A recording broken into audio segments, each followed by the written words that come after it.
Hi guys, back once again with Mamemeister's High Score Kerfuffle, Week 3 of Season 5. Last week we were playing the Konami classic Sunset Riders, released in 1991. This run and gun is just superb, amazing presentation and great gameplay. The levels are highly varied and the characters really interesting. The boss fights are some of the most memorable features of this game. The little voice sections really add to the enjoyment.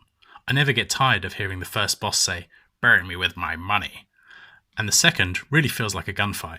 I greatly enjoyed this and reached my goal of beating the 5th boss, El Greco.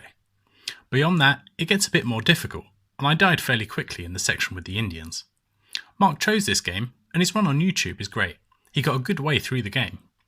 We had a good number of people play again after a little drop for Puzzle Loop last week, so let's take a look at the scores. We had 21 scores this week, which is great and validates my choice to give points down to 20th place. We had a couple of new players too, MS-DOS Floppy and Man Cave Arcade, another couple of my Instagram pals. We also had a return from Alex, Nintendo Arcade, and Leagsy after they joined last season. Alex did a live stream on Saturday and had the attract mode running in the background, which was nice. Alan had a go this week during his live stream on Sunday. He's the first point scorer in 20th. Bob mustn't have had much time this week, he's just ahead. Man Cave Arcade takes his first points in 18th. You can see his run on his YouTube channel. And Colin is well down after his great second place last week. First entries for Alex and MS-DOS Floppy put them in 15th and 14th. Robert is the first person into the top 10, just behind Ian, who takes another 9th spot. Retrotron 2084 is also in the same spot as last week, in 7th. A good score from KMA puts him in 6th. The ever consistent Big Juffer is in 5th, and I'm pleased with my run to take 4th.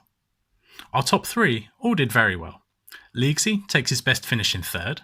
He made it clear that he's a fan of this game. We have a return from Graham 10 Shearers, who did well for 2nd. But our winner this week is the selector of the game, so no surprise he's done well. And that's Mark. I think this is his first ever win, so a very well done to him. Here is the distribution of the scores. This game is interesting as when you die, you restart in the same place, so the scores really correspond to how far you've got. Also, the scoring is far from linear, and you get increasingly large bonuses for defeating each of the bosses. Kill a boss, and your score will jump right up. With the histogram, we can see numerous groupings of the scores, rather than the smoother distribution that we sometimes see. There is also a big gap on the left, and another on the right, reflecting the uneven scoring. Particularly if you complete the 4th boss, there is then a bonus stage, so that provides a big boost in the score, reflecting that gap we see. Over on the right though, we see Mark, who was able to separate himself from the pack, so great job there. And here is the difficulty curve. Here we see a curve unlike others that we've had before, for the reasons that I've mentioned. The curve has a number of steps. This reflects completing a certain boss and getting the bonus. There are at least 3 steps up, corresponding to each of the early bosses. An interesting result, and for those on the lower end of each of the groups, they can consider themselves a little unlucky.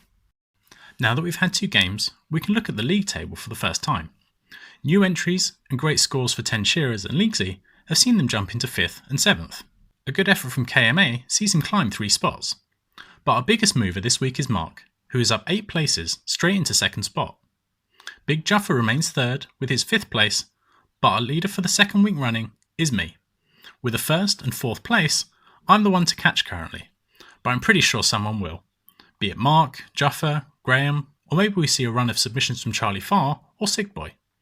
I think we need the right game to tempt them back. Now, on to this week's game. I've got all the games loaded back into the selector. With Mark winning after choosing the game, I've included his games, but not doubled their chances of winning, giving roughly a 5% chance of them coming up. So let's set the selector going and see what we get.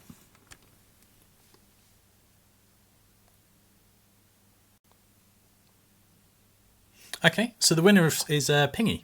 So we've got versus Ice Climbers. So this is kind of the arcade version, I guess, of Ice Climbers that appeared on the NES. I know that Pingy's got a one of the 2-player Nintendo arcade cabinets, so this will be cool. He can play on his cab. So yeah, I'll go look it up, make a video, and back in a second. This week's game is versus Ice Climber, released by Nintendo in 1985. This is not a game I'm familiar with, given I started out my gaming life with a 16-bit machine.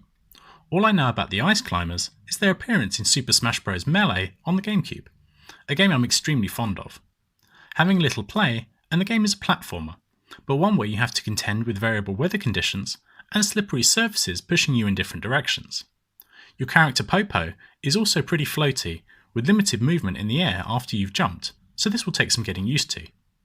There are also enemies to kill for which you're equipped with a hammer. I see there are some bonuses to be had from breaking the blocks. I got a 4x multiplier in one play. You get points for completing levels, killing enemies, breaking blocks, and collecting items. So let's see how you all get on. This one should be interesting, given it was effectively a port from a console.